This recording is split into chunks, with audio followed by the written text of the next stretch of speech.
नमस्कार, आपका स्वागत है। संवाद 365 देख रहे हैं। अब आपके साथ मैं हूं दिग्विजय सिंह चौहान। टॉप 5 में आपका स्वागत करता हूं। टॉप 5 में जिन 5 बड़ी खबरों पर आज हम बात करेंगे, सबसे पहले नजर डालते हैं उनकी हेडलाइंस पर। उत्तराखंड पहुंचे दिल्ली के सीएम अरविंद केजरीवाल का बड़ा ऐलान। आपकी सरकार बनी तो 300 यूनिट बिजली मिलेगी फ्री, पुराने बिल माफ और किसानों को फ्री बिजली देने की भी कही बात। अरविंद केजरीवाल के फ्री बिजली के ऐलान पर बीजेपी कांग्रेस ने भी दी प्रतिक्रिया। कौशिक बोले, उत्तराखंड में झूठ का शिगुफा नहीं चलेगा। तो हरीश रावत ने कहा, दिल्ली जैसा बजट हो तो 400 यूनिट फ्री बिजली देगी कांग्रेस। दिल्ली के उत्तराखंड सदन में सीएम पुष्कर सिंह धामी की प्रेस वार्ता। दिल्ली दौरे को लेकर दी जानकारियां। कांवड़ पर बोले सीएम, श्रद्धालुओं की जान ज्यादा जरूरी, उच्च स्तर पर किया जाएगा विचार। उत्तराखंड के पहाड़ी जिलों में बारिश का कहर। कपकोट ब्लॉक में बारिश के चलते भूस्खलन से मकान हुआ ध्वस्त, 3 लोगों की मौत, कई सड़कें भी हुई बंद। उत्तराखंड में 1 हफ्ता और बढ़ेगा कोविड कर्फ्यू। पर्यटन स्थलों को खोलने के मामले में जिले के डीएम को मिल सकता है अधिकार। प्रदेश में आने के लिए आरटीपीसीआर टेस्ट होगा अनिवार्य।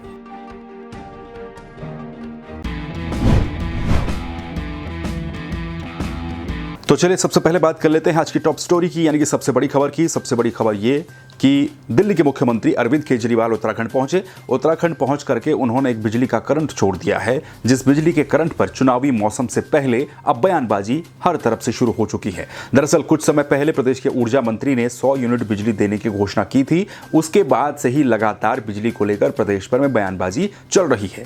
पहले बीजेपी ने घोषणा की, फिर कांग्रेस ने घोषणा की और अब आम आदमी पार्टी भी इसमें शामिल हो चुकी है, क्योंकि आम आदमी पार्टी प्रदेश में पहली बार चुनाव लड़ने जाएगी 2022 के विधानसभा चुनाव में, और उसके लिए आम आदमी पार्टी एक पूरी स्ट्रेटेजी के साथ इस वक्त काम करती हुई नजर आ रही है।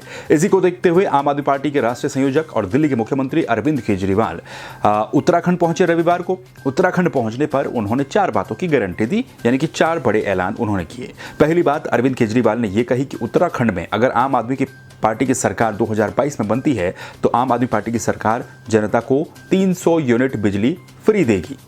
केजरीवाल ने यह कहा कि दिल्ली में हम हालांकि कम दे रहे हैं, लेकिन उत्तराखंड में ज्यादा दी जा सकती है, इसलिए हम यहां पर 300 यूनिट बिजली फ्री देंगे। दूसरी बात अरविंद केजरीवाल ने यह कही कि उत्तराखंड में 24 घंटे बिजली देने का काम किया जाएगा, क्योंकि कई जगहों पर बिजली पहले तो है ही नहीं और कई जगहों पर है भी तो कटौती लगातार होती रहती है। इस पर अरविंद केजरीवाल ने कहा कि बिजली कटौती को कम से कम करने की कोशिश की जाएगी और आम आदमी पार्टी की सरकार बनती है तो यह उद्देश्य रहेगा कि प्रदेश के हर जिले के हर नागरिक को 24 घंटे बिजली उपलब्ध करवाई जाए।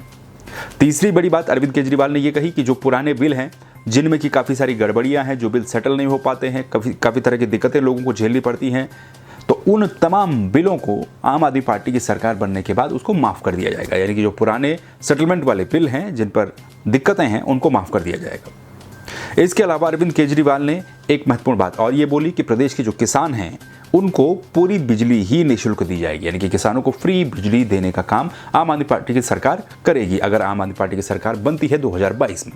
ये 4 बातों की गारंटी अरविंद केजरीवाल उत्तराखंड आकर के दे गए हैं। इसके अलावा इस प्रेस कॉन्फ्रेंस में उन्होंने और भी बातें बोली, जैसे स्वास्थ्य के क्षेत्र में, स्कूलों के क्षेत्र में, शिक्षा के क्षेत्र में, अन्य क्षेत्र में भी काम बेहतर तरीके से किया जाएगा। इसके अलावा मुख्यमंत्री के चेहरे पर जब उनसे सवाल ये पूछा गया, क्योंकि कर्नल अजय कोठियाल ने कुछ समय पहले आम आदमी पार्टी को ज्वाइन किया था, तो क्या वो मुख्यमंत्री पद के चेहरे होंगे आम आदमी पार्टी के? क्या आम आदमी पार्टी उनके चेहरे पर चुनाव लड़ेगी? इस सवाल को वो टाल गए। उन्होंने कहा कि इस पर फैसला अभी नहीं, इसके लिए अभी वक्त है, अगली बार जब वो आएंगे उत्तराखंड तो इस पर फैसला करेंगे, इस पर बात सामने रखेंगे। तो ये तमाम बातें, महत्वपूर्ण बातें अरविंद केजरीवाल की तरफ से उत्तराखंड में आकर के कही गई हैं। जब पत्रकारों ने अरविंद केजरीवाल से सवाल पूछा कि उत्तराखंड की स्थिति क्या इतनी कैपेबल है कि उत्तराखंड में 300 यूनिट बिजली फ्री दी जा सके, किसानों को बिजली फ्री दी जा सके, पुराने बिलों को माफ़ कर दिया जा सके, क्योंकि ऊर्जा निगम जो कि पहले से ही घाटे में चल रहा है, इस तरह की तमाम तरह की दिक्कतें हैं। इस पर अरविंद केजरीवाल ने कहा है कि वो पूरी कैलकुलेशन के हिसाब से यहाँ पर आए हैं। पूरी कैलकुलेशन के हिसाब से उन्हें 12,000 करोड़ रुपए चाहिए। उत्तराखंड का बजट 50,000 करोड़ रुपए से ज़्यादा है और इतना रुपया निकालना कोई मुश्किल बात नहीं होगी बजट से। वो हम पूरी कैलकुलेशन करके आए हैं और उसी के आधार पर अपनी बातों को कह रहे हैं कि किस आधार पर उत्तराखंड में 300 यूनिट बिजली फ्री आम आदमी पार्टी देगी। इसके अलावा अरविंद केजरीवाल ने यह भी कहा कि जब टिहरी डैम बना, क्योंकि उत्तराखंड में डैम है, उत्तराखंड से बिजली का उत्पादन होता है और उत्तराखंड के काम ही बिजली नहीं आती है, इस पर भी अरविंद केजरीवाल बोले। उन्होंने कहा कि विस्थापितों से, जो विस्थापित हैं, टिहरी बांध से प्रभावित हैं, उनसे उस वक्त तमाम तरह के दावे किए गए, तमाम तरह की बातें किए गई कि उनको फ्री बिजली मिलेगा, फ्री पानी मिलेगा, लेकिन वो सब दावे के दावे रह गए और बातें की बातें रह गई, जबकि वो हो नहीं पाया। तो आम आदमी पार्टी की सरकार अगर बनेगी तो वो काम करने का काम करेगी। तो ये तमाम बातें, ये तमाम महत्वपूर्ण गारंटी अरविंद केजरीवाल की तरफ से उत्तराखंड आकर के दी गई है। अरविंद केजरीवाल ने यह भी कहा आने वाले समय में वो लगातार उत्तराखंड आते रहेंगे, कोशिश ये कहेंगे कि महीने महीने उत्तराखंड आए और इसी तरह से जो इशू हैं उनको उठाते रहें। लेकिन दूसरी तरफ ये कहा जा सकता है कि चुनावी मौसम में, क्योंकि चुनाव के लिए महज 6 से 7 महीने का वक्त बचा है, ऐसे में बीजेपी ने जब फैसला सरकार में रहते हुए 100 यूनिट बिजली देने का किया, तो अब आम आदमी पार्टी इस पर चढ़ करके सामने आ रही है। अरविंद केजरीवाल ने यह भी बोला कि बीजेपी के मंत्री कहते हैं कि हम फ्री बिजली देंगे 100 यूनिट, और मुख्यमंत्री कहते हैं कि इस तरह का कोई प्रस्ताव है ही नहीं। तो ये तमाम बातें अरविंद केजरीवाल की तरफ से उत्तराखंड में आकर के कही गई। अरविंद केजरीवाल के स्वागत के लिए आम आदमी पार्टी के कार्यकर्ता बड़ी संख्या में मौजूद रहे।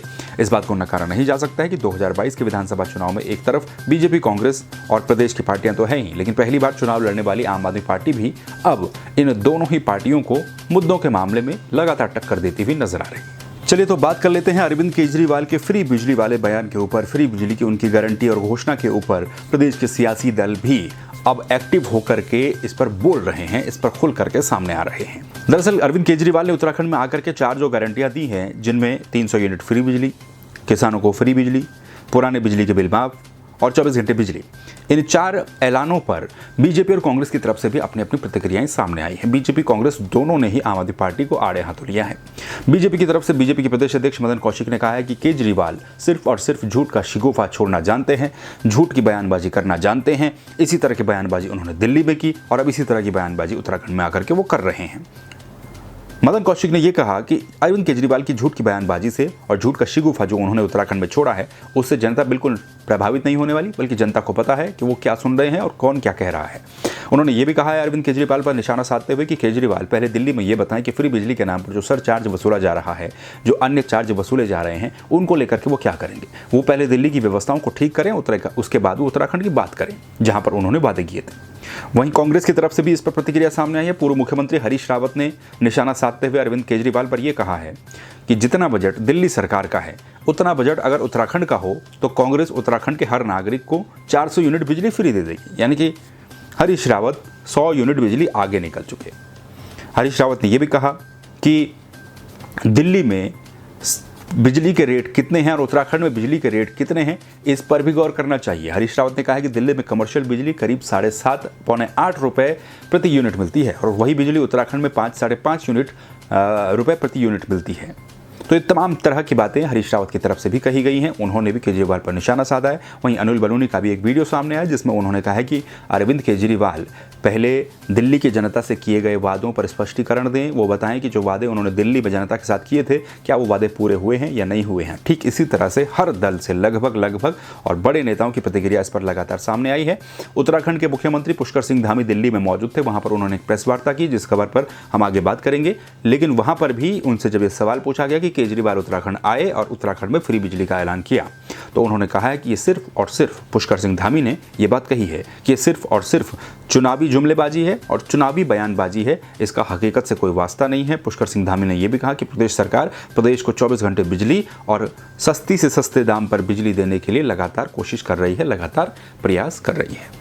तो हालांकि प्रतिक्रियाएं और बयानबाजी और निशाना तो हर दल लगभग अरविंद केजरीवाल पर साधता हुआ नजर आया, लेकिन ये इस बात का प्रमाण भी दिखाता है कि अरविंद केजरीवाल के बयान के बाद, उनकी घोषणा के बाद अब चुनावी सरगर्मियां और राजनीतिक सरगर्मियां भी प्रदेश में तेज होती हुई नजर आ रही हैं। चलिए बात कर लेते हैं उत्तराखंड के मुख्यमंत्री पुष्कर सिंह धामी की। उत्तराखंड के मुख्यमंत्री पुष्कर सिंह धामी दिल्ली दौरे पर हैं। दिल्ली में उन्होंने प्रधानमंत्री नरेंद्र मोदी, राष्ट्रपति, गृह मंत्री, रक्षा मंत्री और तमाम कैबिनेट मंत्रियों से मुलाकात की है। कई संगठन के लोगों से भी उन्होंने मुलाकात दिल्ली में रह करके की है। दिल्ली के ही उत्तराखंड सदन में पुष्कर सिंह धामी ने एक प्रेस वार्ता का आयोजन किया। इस प्रेस वार्ता में उन्होंने मीडिया को बताया कि वो दिल्ली में कहाँ पर गए और क्या क्या उन्होंने बातचीत की है। पुष्कर सिंह धामी ने कहा है कि वो एक बिना राजनीतिक बैकग्राउंड के एक सैनिक पुत्र रहे हैं और राजनीतिक पृष्ठभूमि के मुख्य सेवक के रूप में उनको काम करने का अवसर जो दिया गया है, उस पर वो प्रधानमंत्री, पार्टी के राष्ट्रीय अध्यक्ष, गृह मंत्री और केंद्रीय नेतृत्व का आभार प्रकट करने आए हैं और वो आभार उन्होंने दिल्ली में जाकर के प्रकट किया है। उन्होंने कहा कि प्रधानमंत्री और केंद्रीय मंत्रियों का भी उन्होंने आभार व्यक्त किया कि उत्तराखंड में जो विकास कार्य होने हैं, दिल्ली में जाकर के पुष्कर सिंह धामी ने उन विकास कार्यों का प्रपोजल तमाम जो मंत्री हैं प्रधानमंत्री हैं, इन सभी के सामने रखा और इन सभी के सामने रखने के बाद इन्होंने आश्वासन भी दिया है कि जो भी मदद होगी या फिर जो भी काम होंगे जल्द से जल्द उत्तराखंड में उन योजनाओं को धरातल पर उतारा जाएगा जो प्रपोजल लेकर के पुष्कर सिंह धामी वहां पर पहुंचे हैं। तो कई तरह के प्रपोजल, कई तरह के विभाग, कई तरह के कार्य योजनाओं से जुड़े हुए प्रस्ताव पुष्कर सिंह धामी ने वहां पर केंद्रीय मंत्रियों के सामने रखे। मुख्यमंत्री ने यह भी कहा कि सस्ती और 24 घंटे बिजली देने के लिए उपलब्ध करवाने के लिए सरकार लगातार काम कर रही है। और सबसे महत्वपूर्ण बात, कांवड़ को लेकर मुख्यमंत्री क्या बोले, क्योंकि कांवड़ यात्रा, कांवड़ मेला प्रदेश में होगा या नहीं होगा, इस पर लगातार सवाल उठ रहे हैं। और क्योंकि पिछले दिनों पड़ोसी राज्यों के साथ भी एक उच्च स्तरीय बैठक हुई थी, तमाम तरह की कयासबाजी है कि उत्तर प्रदेश यात्रा शुरू करेगा तो उत्तराखंड को भी करनी पड़ेगी, प्रेशर है, ये है। तो इस पर भी पुष्कर सिंह धामी ने कहा है कि कांवड़ जो है वो हमारी श्रद्धा और आस्था का विषय है। श्रद्धा और आस्था का विषय भगवान से जुड़ा हुआ होता है। मुख्यमंत्री ने यह कहा कि हमारी पहली प्राथमिकता लेकिन श्रद्धालुओं की जान को बचाना होना चाहिए। श्रद्धालुओं की जान को किसी भी कीमत पर खतरा न हो, इसकी कोशिश सरकार की तरफ से लगातार की जा रही है और किसी की जान को हम जोखिम में नहीं डालेंगे। ये बात भी उन्होंने कही। उन्होंने कहा कि इसके बाद उन्होंने प्रधानमंत्री की भी तारीफ की कि जो काम देश में हुए हैं वो आज़ादी के बाद अभी तक नहीं हुए हैं। इस तरह की बातें भी उन्होंने कही और उत्तराखंड की विकास योजनाओं के लिए धन्यवाद भी दिया और कई प्रस्ताव भी अलग अलग मंत्रियों के सामने रखे। विस्तृत रूप से वो आपको बताएंगे, लेकिन जो महत्वपूर्ण बातें थी वो ये है कि प्रधानमंत्री से मिले पुष्कर सिंह धामी, तमाम नेताओं से मिले और उत्तराखंड से जुड़ी हुई तमाम बातें उनके सामने रखी। कांवड़ यात्रा को लेकर यह कहा गया है कि अभी फिलहाल यात्रियों की और श्रद्धालुओं की जो जान है उसको खतरे में नहीं डाला जा सकता। इस पर उच्च स्तरीय एक बैठक की जाएगी और उसके बाद उस पर कोई निर्णय लिया जाएगा। चलिए तो अब बात कर लेते हैं उत्तराखंड में बदले हुए मौसम की और लगातार हो रही बारिश की। उत्तराखंड के कई पहाड़ी जिलों में लगातार बारिश हो रही है। लगातार हो रही बारिश से जनजीवन तो पूरी तरह से अस्त व्यस्त हो ही गया, लेकिन पहाड़ी जिलों में जैसा कि आपको पता ही है कि बारिश के बाद भूस्खलन और तमाम तरह की घटनाएं होती हैं जिससे लोगों की जान खतरे में होती है, तमाम तरह की दिक्कतों का सामना उन्हें करना पड़ता है। ठीक इसी तरह की स्थिति इस वक्त दिख रही है उत्तराखंड के कुछ पहाड़ी जिलों में, जिनमें पिथौरागढ़, बागेश्वर, तमाम जिलों में लगातार बारिश के चलते, रुद्रप्रयाग लगातार बारिश के चलते जो कई मार्ग हैं वो बंद हो चुके हैं। कई जगहों पर भूस्खलन की खबरें भी सामने आई हैं। इसी बीच बागेश्वर से एक खबर सामने आई थी। बागेश्वर के कपकोट तहसील में तेज बारिश का कहर देखने को मिला है। यहाँ पर भूस्खलन से सुमगढ़ के अट्ठाबड़ तोक में भूस्खलन के चलते एक मकान ध्वस्त हो गया, क्षतिग्रस्त हो गया। इससे 3 लोगों की मौत यहां पर हो गई। ग्राम प्रधान ने कपकोट तहसील प्रशासन को यह जानकारी दी है और तहसील प्रशासन, एसडीआरएफ और आपदा प्रबंधन की टीम घटनास्थल पर पहुंची। रेस्क्यू का काम वहां पर किया गया। हालांकि रेस्क्यू के काम में काफ़ी तरह की दिक्कतों का सामना उन्हें करना पड़ा और जिला प्रशासन और तहसील प्रशासन भी मौके पर वहां पर पहुंचा। जो प्रशासन के अधिकारी हैं वो वहां पर मौके पर पहुंचे। जो प्रभावित परिवार है उनको तत्काल सहायता राशि देने की कोशिश की जा रही है, मुआवजा देने की कोशिश की जा रही है। राशन सामग्री और उनका विस्थापन किस तरह से हो, क्योंकि मकान क्षतिग्रस्त वहाँ पर हो गया है। तो ये भारी बारिश के चलते ये मकान यहाँ पर ध्वस्त हो गया। भूस्खलन के चलते मकान के मलबे में 3 लोग दब गए। 3 लोगों की मौत की खबर यहाँ से सामने आई है और रेस्क्यू का काम लगातार वहाँ पर जारी है। इसके अलावा भी बागेश्वर में ही कई और अन्य सड़कें भी बंद हैं क्योंकि नदियाँ एक बार फिर से उफान पर आ गई हैं। कई जगहों पर भूस्खलन के चलते सड़कों पर मलबा भर गया है, जिसके चलते सड़कें बंद हैं। इनको खोलने की कोशिश लगातार की जा रही है और इसी तरह की स्थिति लगभग प्रदेश के कई जिलों में देखने को मिल रही है। जो पिछले 24 से 48 घंटों के बीच जो बारिश हुई है उससे नुकसान काफ़ी देखने को मिला है। चलिए अब बात कर लेते हैं उत्तराखंड में लगे कोविड कर्फ्यू की। उत्तराखंड में लगे कोविड कर्फ्यू की मियाद खत्म हो रही है, लेकिन सूचना यह है कि इस कोविड कर्फ्यू को आगे और बढ़ाया जा सकता है। यानी कि 1 हफ्ता और आगे इसको बढ़ाया जाएगा, जो कि लगभग तय है। पिछले कुछ दिनों से सोशल मीडिया पर केम्प्टी फॉल और जो पर्यटक स्थल हैं मसूरी, नैनीताल, यहाँ के वीडियोज़ और काफ़ी सारे पोस्ट सोशल मीडिया पर वायरल हुए, जिसके बाद ये पता चला कि वहाँ पर कितनी भारी संख्या में पर्यटक पहुँच रहे हैं। जो कोरोना नियम है, कोविड गाइडलाइन है, उनका पालन नहीं किया जा रहा है, धज्जियाँ उड़ाई जा रही हैं। इस तरह की खबरें जब सामने आई तो उसके बाद अब ये आशंका भी जताई जा रही है कि आने वाले समय में जो कोविड कर्फ्यू बढ़ेगा उसमें जो पर्यटन स्थल है, वीकेंड पर जो पर्यटन स्थल खोलने का फैसला सरकार ने लिया था, उसमें जिलाधिकारी को शक्ति दी जा सकती है। संबंधित जिले के जिलाधिकारी ये निर्णय लेंगे कि वहाँ पर क्या पर्यटक जा पाएंगे या नहीं जा पाएंगे या फिर क्या कंडीशंस रहेंगी। इसका फैसला अब जिलाधिकारियों के ऊपर छोड़ने की सोची जा रही है। ये व्यवस्था आने वाली गाइडलाइन में की जाएगी और इस कोविड कर्फ्यू को और आगे बढ़ा दिया जाएगा। इसके अलावा महत्वपूर्ण बात कि प्रदेश में जो आने वाले, चाहे वो श्रद्धालु हैं, चाहे वो टूरिस्ट हैं, चाहे वो कोई भी हैं, प्रदेश में आने वाले लोगों के लिए RT-PCR नेगेटिव रिपोर्ट अनिवार्य अभी भी रहेगी। इसके अलावा जो दुकानें हैं वो कब तक खुलेंगी, कितना उनका समय होगा, इस पर भी फैसला जल्द ही लिया जाएगा और नई SOP जारी होने के बाद ये तमाम बातें स्पष्ट हो जाएंगी। लेकिन यह तय है कि उत्तराखंड में कोविड कर्फ्यू को 1 हफ्ता और बढ़ाया जाएगा और इस 1 हफ्ते में जो पर्यटन स्थल है इनको खोलने का जो जिम्मा है वो जिलाधिकारी के ऊपर छोड़ा जा सकता है। ये थी अभी तक की टॉप 5 खबरें। इन टॉप 5 खबरों को लेकर आप क्या सोचते हैं? अपनी राय आप कमेंट करके दे सकते हैं, अपनी बात कमेंट करके पहुंचा सकते हैं। इसी तरह की खबरों के लिए देखते रहिए संवाद 365। यूट्यूब पर सब्सक्राइब कर दीजिए, बेल आइकन भी दबाइए ताकि नोटिफिकेशन आप तक पहुँचती रहे। और फेसबुक पर देख रहे हैं तो वीडियो को शेयर कीजिए और पेज को लाइक कर दीजिए। फिर मिलेंगे नई खबरों के साथ, तब तक के लिए नमस्कार।